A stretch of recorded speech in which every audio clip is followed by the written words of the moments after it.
Good morning, hello, and welcome to Kabbalistic Astrology. This is the world's weekly forecast with Matt Taylor, which just gives us the astrology to the things. And my name is Nicolette Colani. I speak more about the spiritual side of things, the esoteric, the energetics, the woo-woo. And we do this so you have like a certain kind of guidance through the week and know what's going on with the planets, what's going on, what are we to expect and to look out for. And yeah, that's it. Hi, how are you, Matt? I'm very well. I've been doing a lot of astrology in the past 24 hours. Oh, wow. Yeah, I have this monthly night at Soho House that I do with a friend. She Yes. does tarot, I do astrology. We do 15-minute sort of mini sessions for the members there. And it's like we did it at 10 p.m. last night through to 12 p.m. when the whole building closed. So yeah, so I'm a little astrological out. It was The a lot of mystical people. hours. Yes, yes. That was fun Yeah. though. I enjoyed it. So now we are Lovely. talking about astrology again, but not doing 15-minute little mini slots, doing something a little deeper, no? Yes, A little let's more. start. Let's do that. The deeper kind of aspect of it. Yes, yes. Let's get into it. So I don't know about you, but I'm saying we are in the lunar cycle of Scorpio again. And it feels like, are we not done with this yet? We do that since years now, I feel. Every day we have, isn't it? It's like in the beginning of the month, it's like, oh, good, yeah, yeah, Oh, let's yeah, go. Now we yeah. got And the then full moon, and so then all of a sudden, Scorpio. Yeah. by the end This of is it, we're the like, longest are we Scorpio not ever. having? We're not getting through this. It's so intense, all right? And it will be very intense this week, because not only is it Scorpio, but the moon starts the week in Cancer, so it gives us two water signs, and Cancer is internally, Cancer is also water. It's water of water, and Scorpio is fire of water. Its internal aspect is fire. So we have a lot of water in the chart, which means it's going to be deep, emotional, sensitive, going in underneath the surface. We want to get into the core of things. We want to get into the truth of things. We want to get right down into the guts of human psyche about things, right? Very good. Yes, we'll be feeling true love, true feelings, true sensitivities, what our true desire is, all of this truth. What is it real in our core? Mm-hmm. So this is a very water-based week, right? Where we can go maybe beyond the superficial material reality into something, more into the depths of our soul, which is where water takes us.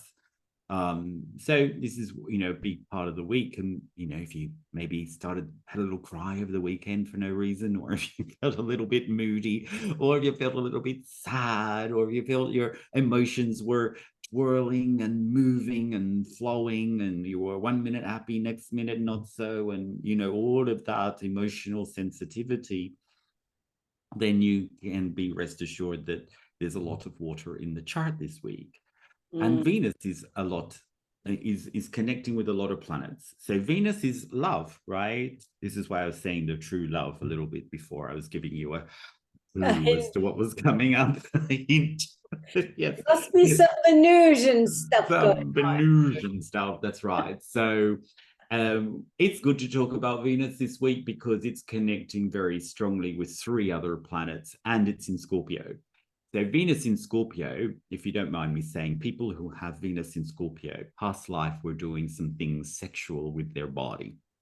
So they were kind of, yes, we're trying to say as nicely as I can, right? So if you look in your chart and you see Venus in Scorpio, you were very intense in love, but also maybe using your body for financial benefit, shall we say. So Nicely put. yes, so it's not you in this life, but you come with something from the past life, right, that is related to that. So this will, stir memories. Scorpio is all about sexuality as well as the depths and metaphysical reality. It holds the energy of transformation, metaphysics, all of the real guts of spiritual work where you want to go and do intense change. You want to turn darkness into light. The real core stuff is Scorpio, but also it holds the depths of human psyche, psychology, sexuality, all these taboo and deep and mystical places that we go in human nature.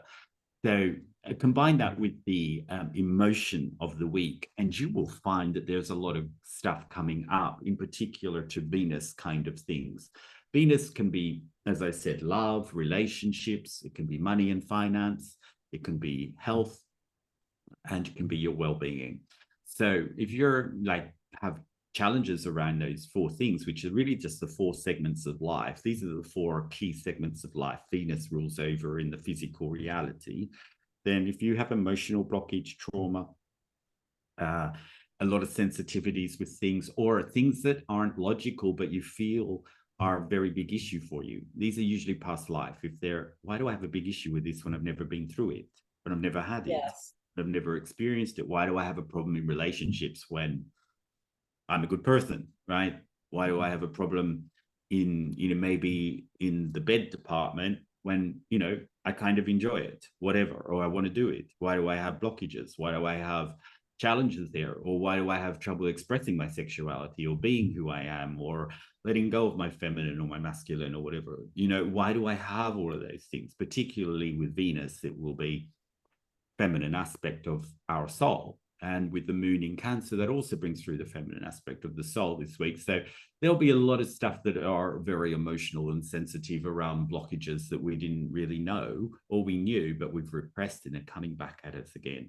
And I think that's the kind of deep theme that we will explore over the next week or two. While Venus is in Scorpio, it went into Scorpio at the same time as the eclipse, as the new moon eclipse. Venus, the moon, the sun. So we're really shining into the subconscious and illuminating all the recesses of our mind around these four major quadrants of life. As I said, relationships, money, health, and well-being. It's very interesting. I made yesterday a story post about the divine feminine, because I was perfect timing. I was contemplating a little bit about it, and I was like, so interesting. Like the divine feminine is like how to come more into the receiving nature of, like, and this, no matter if you're in a masculine body or in a feminine body, or if you like men or you like women, or you're a man and like men, or you're a woman like a woman, like it doesn't matter. Like when you want to experience more of your feminine energy, then when you look it's the reception energy, isn't it? It's a receptive energy, exactly. And in order to receive and to be receptive for what's going on, like I really like I wrote, think of an egg in the uterus of a woman. The egg is just there, and the egg itself holds the X chromosome and like 5,000 plus genes that are like giving all the intelligence, and it's just there in its fullness. It's just hanging out in the uterus and just being an egg. And it's full of itself. It's like it has everything it needs to bring to the table. There's everything good, and it's just there and chilling out. And then there is the sperm, and the sperm is like coming and making a way, and we all got conceived like that. And then but the egg is like choosing which sperm it likes, and then it lets it in, right? So the best sperm, the fastest, the strongest, the most masculine, the top sperm of all sperms is coming, and then it goes in, right? But the egg is receiving. The egg is not chasing. The egg is not going anywhere. It's just there. It's not like chasing after the sperm, like, oh, wait a second, where do you go? It's like, it's just there. It's there, and it's having all these things within.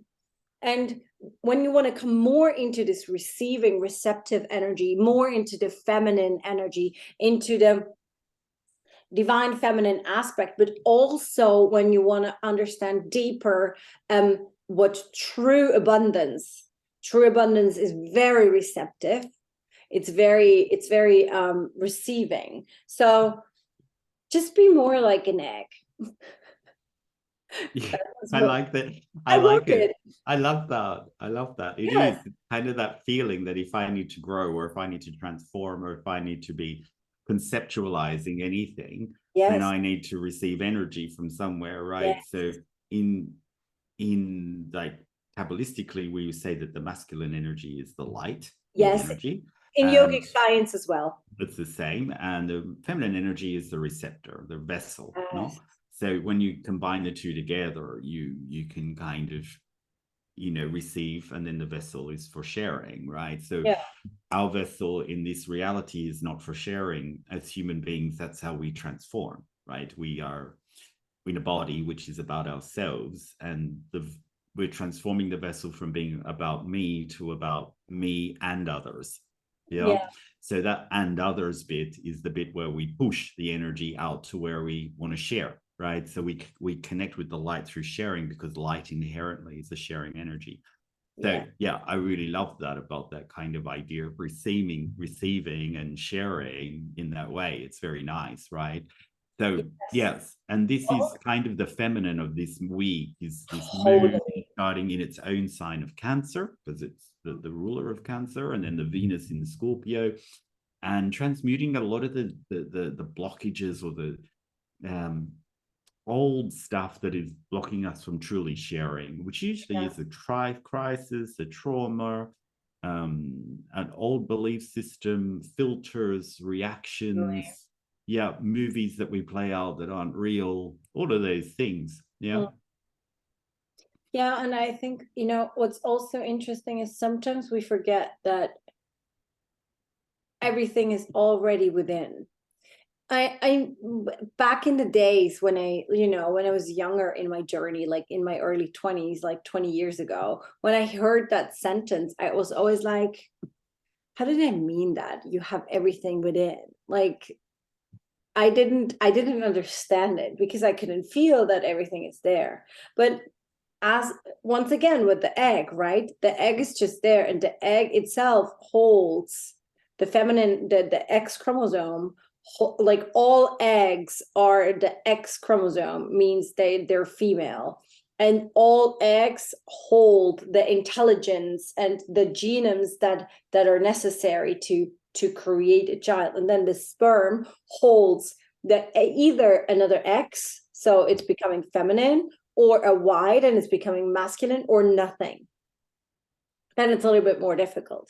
But the Mm. egg itself holds already the whole Chicken thing.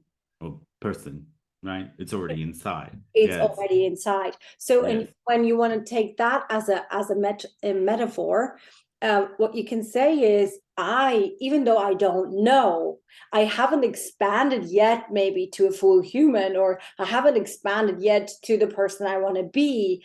I hold already everything within and relax into that. Mm. I think that really is this very deep feminine energy, this receiving energy, to be able to relax into the fact that you are at the right time in the right space. And then with the sharing that you do, Mm. you start to share more of the masculine light, but that's another topic, right? But the Mm. receiving part is just like relaxing into existence. Yes. And, you know, when we have this sort of philosophical debate, you know, what's first, the chicken or the egg, the Kabbalists would say the egg, because it's the seed, it's the cause, it's the root, it's the beginning, right? So, you know, that is what the chicken is, just the effect. The chicken was already programmed inside, right? So, you know, whatever we say, for example, more in a spiritual sense, your consciousness, right? Everything starts with your consciousness that you Yeah, inject into it. So if I've got a consciousness of I'm a happy person, I grow happy trees, or I grow a happy life, right? I put that seed in, and that's, as an effect, I see that in my reality. mhm. Yeah. So it's what you seed in your mind, in your mindfulness, in your awareness, in your consciousness, also is the tree that you grow. It's the plant that you seed, right? Totally. Totally. So it's great, right? So we are very, because we're so deep in this week and so profound and so in this kind of mode, we'll be able to get into the depths of our humanness That's this week. beautiful. Also, Venus. Oh, sorry. Go on. No. Yeah, Venus. Okay. Venus. Also, what Venus is trines Pluto. Now, a trine is where energy just sort of moves like it's gliding on ice. So it's moving, flowing, sliding, breezing over something. This is the trine, right? Well, it's usually where we have a talent. And Venus is there saying usually love or resources, generally.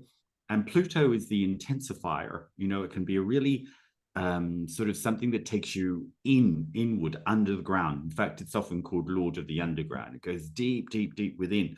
So this is where our love this week intensifies.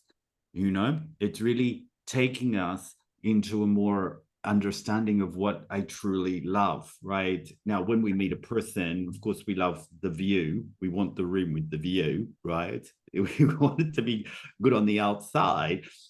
But as we go on with it, we need to know if we're in love with a deeper level of this person, the deeper connections. So Venus in trines in Pluto is all about the depth of love, right? The real depth where love is pain and healing at the same time, right? We need that experience as humans to understand that, yes, love is painful, but in order to heal many things, that to take us to the higher level.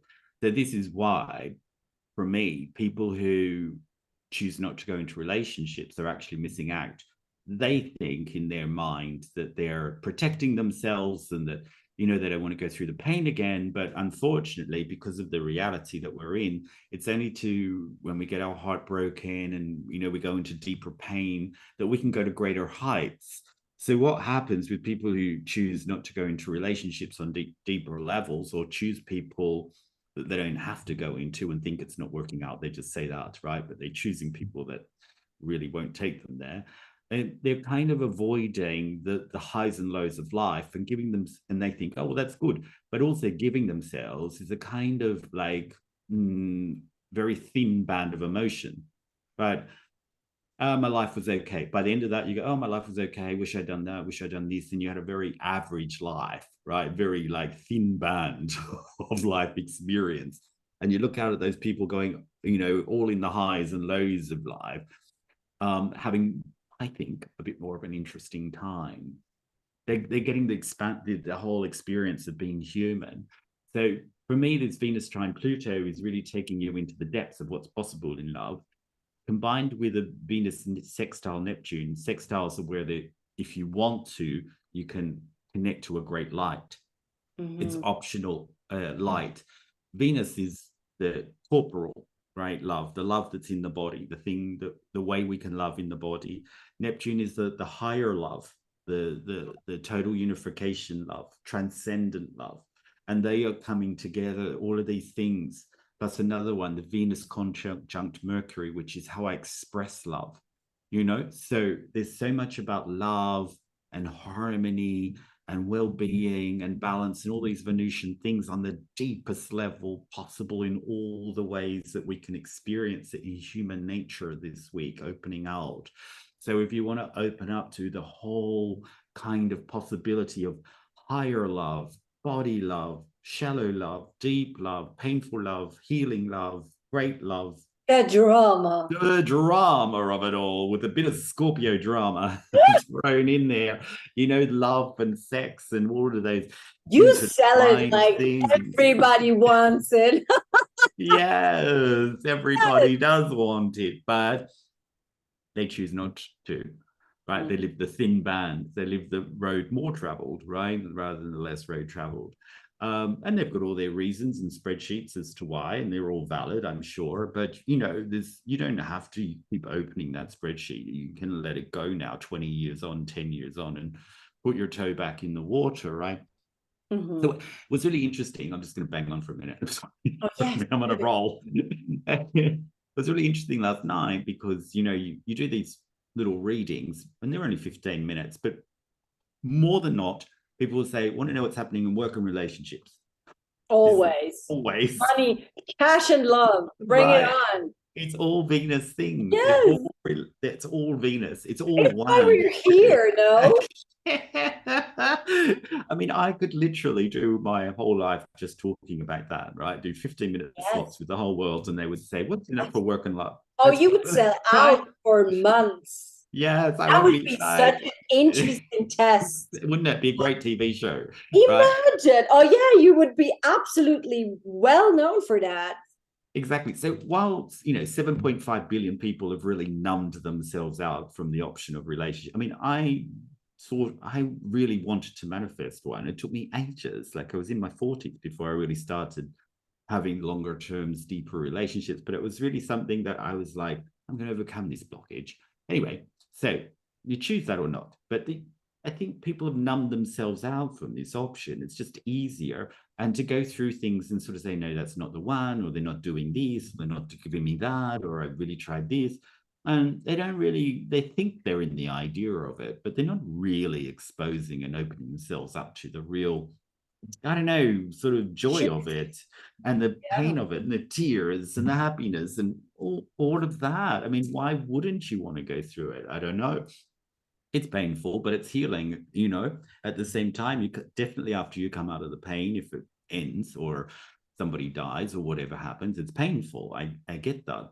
It comes a time where you choose to move on. No, you can't keep holding on to this kind of pain. You've got to transmute it. You've got to go with, I'm coming out of it, and go through the process and put yourself back out there again. And people are going to be lonely, I feel. There's going to be a lot of lonely people coming. Well, I don't know about that. I think maybe there is a new option also of relationships available where we speak more about community type of It's a relationship. kind of relationship, yeah, sure. Yeah, And there's all sorts, but I'm talking about these more intense, is intimate love, relationships. Yeah, drama. where Yeah, you just get a mate that you're going to hang out with. You know what I mean? And that's yes, fine. There's nothing wrong with that. I'm not judging it. But no, I no. think what And this that doesn't Scorpio have to thing be is this. throwing Yes, you but open into the pummel of it all, the tumble of it all, is really totally. another level of human experience that we can have. But I think the love relationships, it doesn't have to be dramatic. There are, like, we all play the theater of life for each other. And Mm. when you, like, when you are a person that is in a love relationship and your partner never triggers you, then of course something is off. Yeah, We do understand that. that's But denial. it also, yeah, that's completely no. But also, it doesn't have to be triggering like 24/7, 7 days a week. Like, so it can be triggering for certain moments where you need to go through a certain kind of growth process. And then when you've done that, you can kind of go into more shallow waters and more enjoyable parts of the river. And then there's another bumpy road coming up again, and then you need to mirror each other certain kind of growth aspects that are possible for you as a person, because that's what, in essence, love relationships are the ones where they should be able to show you your deepest wounds, your deepest fears. They should be able to trigger your It's utmost part of it. growth. It's And part of it. and yes, you can't accelerate you as a person unless that's an aspect of you that you need to go, well, I think you need totally. to go through. Yeah. And also my experience as a therapist, there is no other model on planet Earth yet where you get close enough with someone when you that can trigger you as much as a lover, or yeah, Yes, lover. they blow Because everything up from 12 font to like yes, 48 font, don't they? yes, Everything's in 48 everything, because, and that's font. because of the sexual field that Mm. we create when we sleep together, when we have sex with a partner, it creates an energetic field, and this energetic field is only existing when you sleep with someone. Mm. And that's also, no, I'm not going there. Yeah, so that's It's that's the reason why our lovers are able to really, really deeply trigger us. Yes, and that's part of it for our own It's the pain. And job. the pain Yes. and the healing is Scorpio, and it's all in one. They're not, you can't say, I'm only just want this bit and I don't want this bit. They come as one. So, in order to progress as a human being and, evolve yourself, you have to go through a pain to get to the next level, Mm. right? And this is what this Venus Scorpio, I reckon a couple of weeks is all bringing back a discussion around, you know, healing, transforming, going into your pain body, you know, letting it go, transmuting it, whatever you need to do. Or you are in free will and hold on to it and continue on with your life down the same old way that you've Yes, just been going. I mean, it's an it's the option. other option. You Yes, can choose totally. that. It's free Yeah, will country down here. I always say to my absolutely. client, it's planet Earth is free will country and you choose, but you need to be aware that you're choosing. Even though if you think Yes. you're not choosing, you're choosing. Choosing. That's it. So just Even to be very just clear on that, choose your same old you're just too reality. lazy to make a decision, but you're Yeah. choosing. Something, So exactly. The last point is nothing to do with that. Though it's a kind of side way away. So Jupiter is re-entering Pisces. So at the end of last year, Jupiter went into Pisces, and then it went into Aries in about, when was it, May or June? yeah, I think April or May. Now it's retrograding, so it's That's retrograded back to the beginning of Pisces, Aries, and into the end of Pisces. So this week it starts on 29 degrees Pisces. So what do 29 we need to work on? oh, What do we have to do? 29 degrees Pisces it's a funny place, right? Not Doesn't funny, do haha. Not funny, haha. no. Funny, no. It blends the worlds between here and the afterworld, Oh, that right? makes so So much this sense. opens spaces for people moving on, or even taking, you know, decisions about their own life. So, I mean, we're not going to do that, but there are like different blends of people moving between life. And one of the things, of course, between life and death, I mean, we experience it in the body, like, oh, my business finished and I'm starting a new one, or I'm moving house and I'm moving on. I mean, there's a whole life and death thing that can happen in 29 Pisces. That doesn't mean you're Yeah. going to leave your body, right? So yeah, just to clarify, but it opens up like very thin veils between what life I have and what is next, or I'm rebirthing into, and or what I'm going into. You know, it's very ephemeral energy, with very thin veils. Can I ask And something? yeah, Is it also possible that during 29 Pisces, you're not able yet to see what's coming after? yes, it's a feeling you're going into Yeah. something else, you know? That's right. And so it could be in the body. I think for 99% of us, it will be in the body. Yeah, yeah, Yeah. yeah, of Yeah. course. But the veils are lifting, and you're elevating yourself into the things that you're going on to next. And you can really intuitively and psychically feel it. Mhm. Okay. So we're going into this, but also, I don't know if you remember, but maybe 4 or 5 weeks ago we were talking about, but when we started back, actually it was the first week we started back after summer. We talked about Jupiter and Pisces, and talking about Yes. false things, and things that aren't real, and things that are very illusionary, and what's going to be real, what's going to be false, what's going to be like that.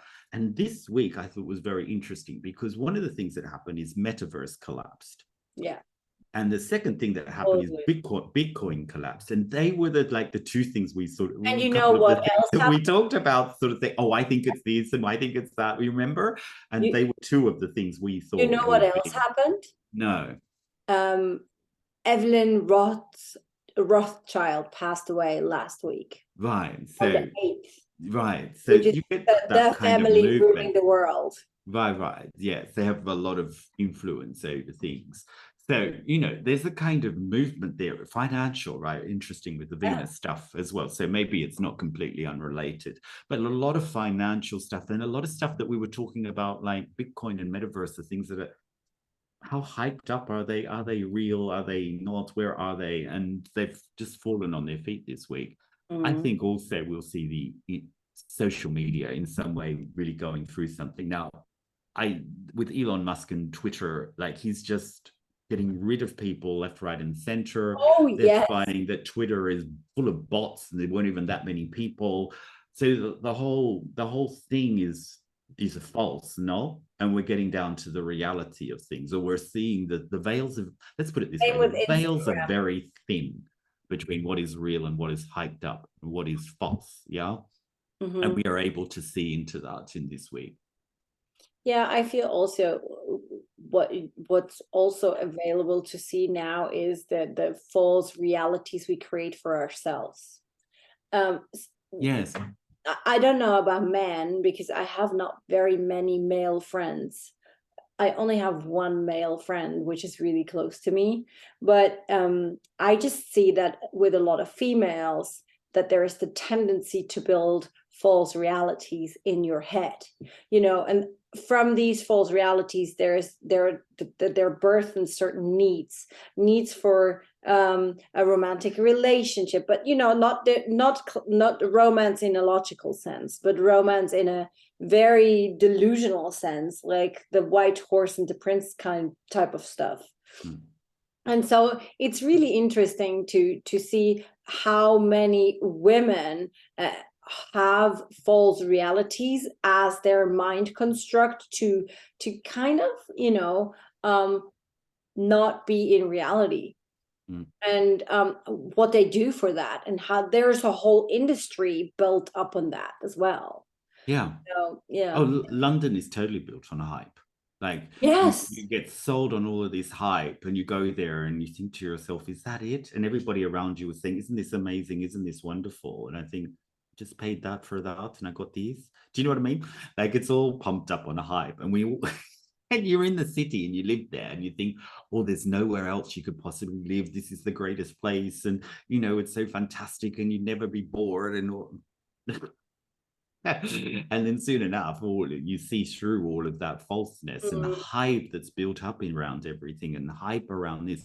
And it's interesting to watch, some of the things around the London UK economy also rectifying itself back to the reality that it should be in. House prices falling, for example, and other things that are overhyped sort of starting to find it challenging. So I just think it's not all of these false things that are built up and hype around them, and not really this senses of clarity and reality and what, because Bitcoin, as much as I'd love to see it succeed, you are not earning anything. It's, you know what I mean? It's so driven up by emotion, interestingly, and not by actual earning, that it never has any real value. So of course it's going to be up and down, all the time. And the biggest Bitcoin company is based in London, and it's completely collapsed. It's out of business. I didn't know. The biggest one in the world is based in London, because London, I know New York is a bigger center in some ways, but London is really the heart of finances. And it collapsed. It's gone out of business, and Bitcoin is falling, it's pummeling. So, this is very interesting as to what we see at the moment. Interesting. Yeah, so there is all this coming back to reality. I think so. Yes. Yes, getting back into the reality of life and what life is really about. So we would say, if you feel this week that you want that your reality is crippling and things are falling apart, maybe think of it as like it's a readjustment of reality, and back into reality, back into what's real for you, and deep and centered and core. That sounds lovely. Yes, we try to make it light at the end, don't we? Yeah, that's important. Well, at least some of us do. I think our podcast actually some way take you down into the challenge and bring you up at the end. Yes. Well, this is what life, isn't it? The planets do the stuff anyways. And either you get some tips on how to deal with that and how to surf the wave or not. Like this whole eclipse season, like people are DMing me and they're like, oh my God, Nicole, like, do you not feel anything of the eclipse season? Do you not feel anything of the retrogrades? Do you not feel anything? Well, yes, I do, but I use it. I use the reality of things to my advantage, and I act upon it. So I'm shedding the shit away in my life, at the moment. Matt knows very well, I have no practice anymore. I will get out of the house. I will start to move around Europe. I'm selling a lot of things. So like, there's a lot of shedding going on, and there's the big but. I I proactively, I dance with the stars, I dance with the planets, and I see like, okay, there is this need from a planetarian point of view, or there is this need, my personal need, and then I do it in the flow of how the energy comes in to the planet Earth, and I work with that, and that's why it doesn't block. That doesn't mean, and at the moment I have a daily practice of 3.5 hours. You know, when the energy is more amped up on planet, and when you need to have more chi, when you need to have more energy, so you have a stable nervous system to maneuver yourself into this new reality. For example, for me now, that needs a lot of nervous system strength. So I adjust my daily practice so I'm more prepared, right? So yeah. Like these things, it's not an accident that people like Matt or like me walk through these very difficult times in a more or less stable way. It's actual techniques that Matt uses from Kabbalistic teachings, and I use a lot from the very old yogic teachings and yogic science, and we maneuver ourselves like that. And so there are techniques on planet Earth available to basically dance through these planetarian situations. Yeah. And you can do that too. It's not hidden. It's not a secret. You just need to choose to do it because it's free will country. Yes, that's it. That's it. Thank you. Okay, we would love to see you next week again, and thank you so much for listening. If you have questions, you are more than welcome to send us a DM, and we wish you a wonderful week. Bye. Bye.